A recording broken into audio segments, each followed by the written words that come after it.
Hola, buenos días o buenas tardes o buenas noches, según a qué hora vayan a ver esta nueva cápsula, nuestra séptima cápsula de CPCI Chile, que pretende mantenerlos actualizados en lo que se esté produciendo en el terreno laboral, en el ámbito laboral. Y aunque resulte reiterativo, resulta muy interesante, muy importante, sobre todo para los empleadores. Vamos a seguir hablando de reformas, porque ya tenemos ley. Hoy se publicó en el diario oficial el- la ley que hace ya oficial, valga la redundancia, ¿cierto?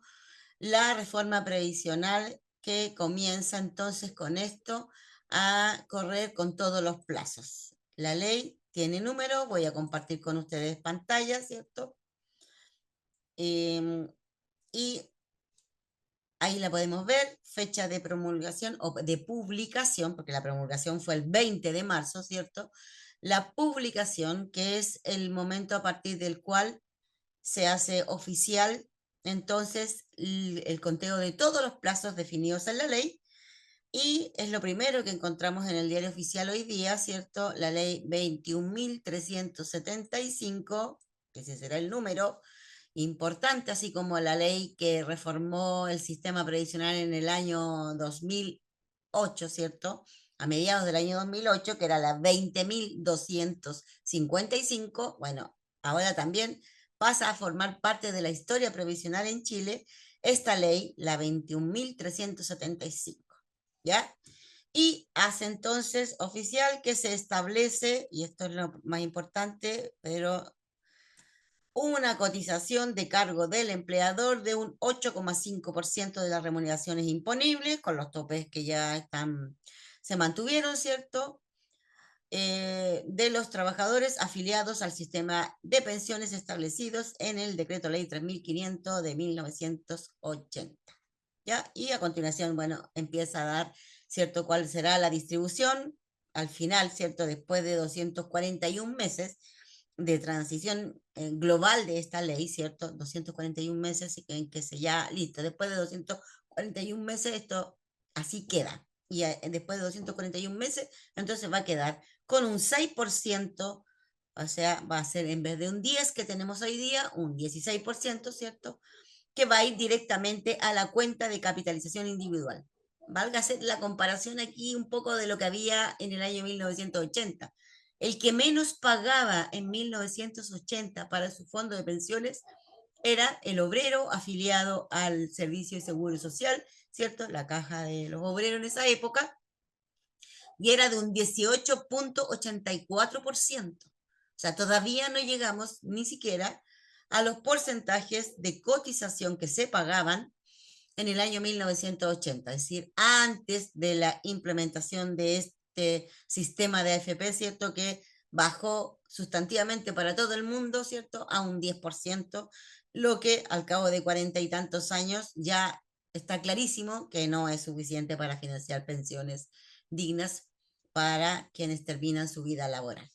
Por eso que vamos a llegar, reitero, al cabo de 241 meses a un 6% adicional al 10%, ¿cierto? Que queda en un 16%, entonces, que será el sistema del cual un 10% lo continuará aportando el trabajador y un 6% quedará en la espalda del empleador, ¿cierto? Y un 1% más que va a pagar el empleador, ¿cierto? En ese momento, 241 meses, ¿cierto? Que va a ir a financiar esta cotización o este seguro que va a buscar el equilibrio por la mayor expectativa de vida que tenemos las mujeres y que a la hora de calcular nuestra pensión, ¿cierto? Afecta el monto de la pensión que podemos alcanzar como mujeres, habiendo, en un caso hipotético, ¿cierto? Trabajando el mismo número de años que un hombre, cotizado, ¿cierto? El mismo número de años que un hombre, habiendo obtenido la misma remuneración histórica que un hombre, ¿cierto? Pero cuando la cosa se mete a la juguera, ¿cierto? Que las expectativas de vida, que el ahorro acumulado, que las cargas probables, etcétera, todas las variables que inciden en el cálculo de cada pensión.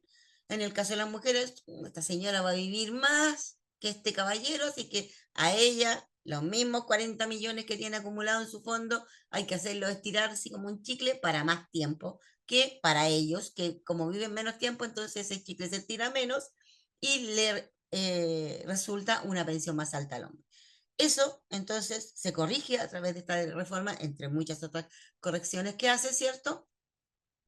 Y entonces se logra con ello que no exista esa, comillas, discriminación que hoy afecta a las mujeres. Esa es una de las variables que va a afectar entonces esta ley 21.300, perdón, 735, suelo dar vuelta a los números, ¿cierto? Y que ya es oficial, ¿ya? Entonces aquí voy a cambiar de nuevo de pantalla y les voy a recordar un resumen que ya les mostré anteriormente respecto de esta materia, que ahí eh, adelanta un poquito la preparación que estamos haciendo para ya preparar una capacitación que yo creo que la vamos a hacer ya en el mes de mayo, ¿cierto?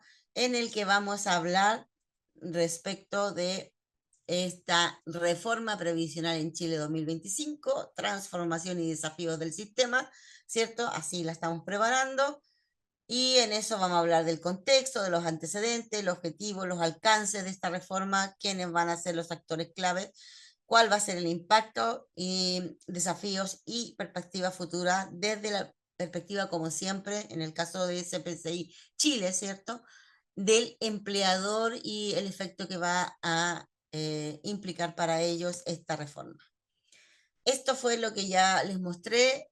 La cápsula anterior creo que lo estuvimos viendo y esto ya es oficial. Yo en esa cápsula había dicho, si es que la ley se publica y se promulga, se promulga y se publica en mayo, ese es el orden, ¿cierto? Perdón, en marzo, estos van a ser los primeros efectos. Entonces, señores empleadores, comiencen a prepararse porque a partir del mes de agosto del 2025, porque la ley dice a partir del quinto mes, ¿cierto? Se recarga su costo de mano de obra en un costo de cargo del empleador que va a implicar un 1% más de su planilla de remuneraciones, entonces, a pagar de cotización eh, que tiene una distribución que bastante compleja de explicar, la vamos a explicar cuando hagamos el taller, pero agosto 2025, agosto 2026 y así sucesivamente en los 9 años que está planificado que se complete el total de 8,5 puntos que va a terminar siendo de cargo del empleador. Recordemos, tal como lo he dicho de manera reiterada, que estos 8,5 puntos incluyen el cargo que ya tiene el empleador actualmente, ¿cierto? Que es el CIS, ¿ya? Por eso es que la realidad es que el incremento para el empleador al cabo de 9 años respecto de la realidad actual es de 7 puntos, ¿ya? 7% de la renta imponible de sus trabajadores al cabo de 9 años va a terminar pagando el empleador, ¿ya? Y bueno, tal como les comenté, ¿cierto? Hacer un poco la comparación respecto de lo que ocurría antes del decreto de 3.500, ¿cierto? En que el que menos pagaba, y también en esa época la cotización era con aporte tripartito, vale decir, empleador, trabajador y Estado o fisco. Cuestión que en este paréntesis de 40 años se había en principio acotado solamente al trabajador, ¿cierto? Los primeros años de la promulgación del decreto de ley 3.500, ¿cierto? Que creó el sistema de FP, sacó de esta ecuación el aporte del fisco primero y luego sacó, y bueno, del empleador primero, ¿cierto? Fue con el decreto de ley 3.501, ¿cierto? Pasó todo a ser de cargo de solo el trabajador. ¿Ya? Y quedó como único aportante al sistema de pensiones el trabajador. Y el Estado fuera. Y el empleador fuera. En el año 2008 se integró ya el Estado, ¿cierto? Con la pensión básica solidaria primero, hoy se llama PGU, pero en realidad esto partió con pensión básica solidaria en el año 2008 con la ley 20.255 que creó esa pensión básica solidaria, ¿cierto? Que primero iba orientada a entregarles pensiones a el grupo socioeconómico de ficha de protección social, ¿cierto? Del 60% más vulnerable, 60% más vulnerable, y también con el aporte previsional solidario, APS, ¿cierto? Orientado también a las personas que tuvieron sueldos más bajos durante su vida laboral, ¿cierto? Y también tenían una pensión muy, muy baja por haber trabajado siempre, por ejemplo, con el ingreso mínimo. Entonces esas personas recibían ya a partir del 2008 con la reforma previsional de esa época un aporte para mejorar su pensión, y aquellos que no cotizaron nunca porque o fueron personas que trabajaron en la informalidad, porque no pudieron cotizar durante su vida o porque fueron, en el caso de las mujeres, cuidadoras de la familia.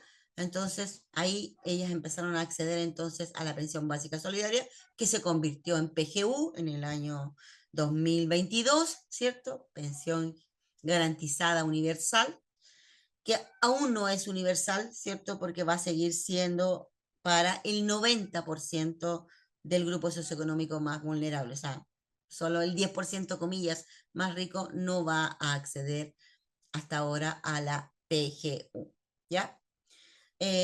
Factores a tener bien en cuenta. Entonces, desde el punto de vista del interés del empleador, a prepararse, 5 meses más, un punto, un año después, a 3,5 puntos, y así sucesivamente.